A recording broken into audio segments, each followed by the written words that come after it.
কথা হচ্ছে আপনি বললেন যে জাতীয় নির্বাচন, কাউন্সিলর নির্বাচন আর কি নির্বাচন দেখছেন? আর এই যে সিলেট মহানগরীতে প্রতিটি মার্কেটে নির্বাচন হয়, এইগুলা কি দেখেন নাই? অর্থাৎ সব জায়গায় কিন্তু গণতন্ত্রের চর্চা, এবং গণতন্ত্রের মূল সংজ্ঞাই হচ্ছে নির্বাচন। অর্থাৎ নির্বাচনের মাধ্যমে যখন সবাই যার যার মতামত প্রকাশ করতে পারবে, সেটাকেই বলা হয় গণতন্ত্র। বাংলাদেশে গণতন্ত্রের লড়াই, বিশেষ করে বাংলাদেশ জাতীয়তাবাদী দল দীর্ঘ 16টি বৎসর কিসের লড়াই করেছিল মানুষের ভোটের অধিকার প্রতিষ্ঠিত করার জন্য।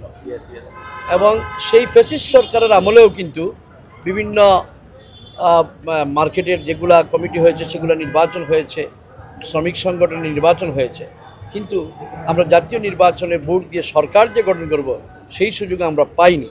এবং সেই সুযোগের জন্যই দীর্ঘদিন লড়াই করতে হয়েছে।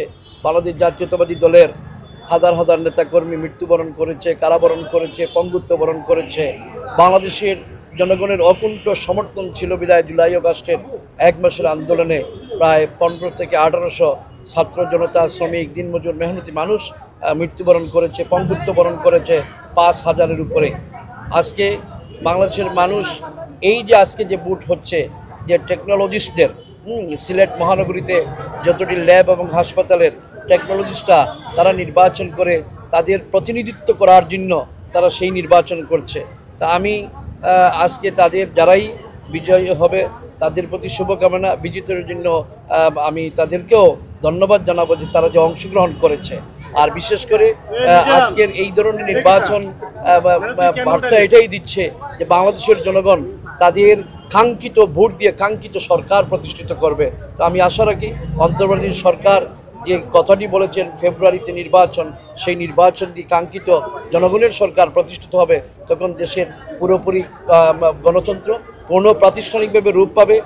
মানুষের কাঙ্ক্ষিত সরকার যখন আসবে তখন মানুষের যে আশা প্রত্যাশা, যে অন্ন, বস্ত্র, বাসস্থান, চিকিৎসা, এইগুলো, আইনের শাসন, মানুষের কথা বলার অধিকার, সাংবাদিকদের ফ্রিডম অফ এক্সপ্রেস, সবগুলোই প্রতিষ্ঠিত হবে। তো সেই জন্য আমরা ওই দিনের অপেক্ষায় থাকলাম যে যত দ্রুততম সময়ের মধ্যে একটি অবাধ এবং সুষ্ঠু নির্বাচন মানুষ দিতে পারে, এবং সেই দেওয়ার আলোটু একটু দেখা যাচ্ছে। তবে আমরা যখন নির্বাচনের দিনক্ষণ নির্ধারিত করে একটি পুরো রোডম্যাপ দেওয়া হবে, তখন কিন্তু জাতি ইনশাল্লাহ স্বস্তি পাবে।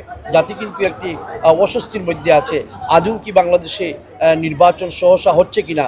কারণ মানুষের মনে একটাই সন্দেহ, কারণ কিছু কিছু নতুন রাজনৈতিক দল যারা আজকে আনুপাতিক হারের কথা বলছে, পিআরপির কথা বলছে, আমি মনে করি এটা বাংলাদেশের জন্য সেটা প্রযোজ্য নয়।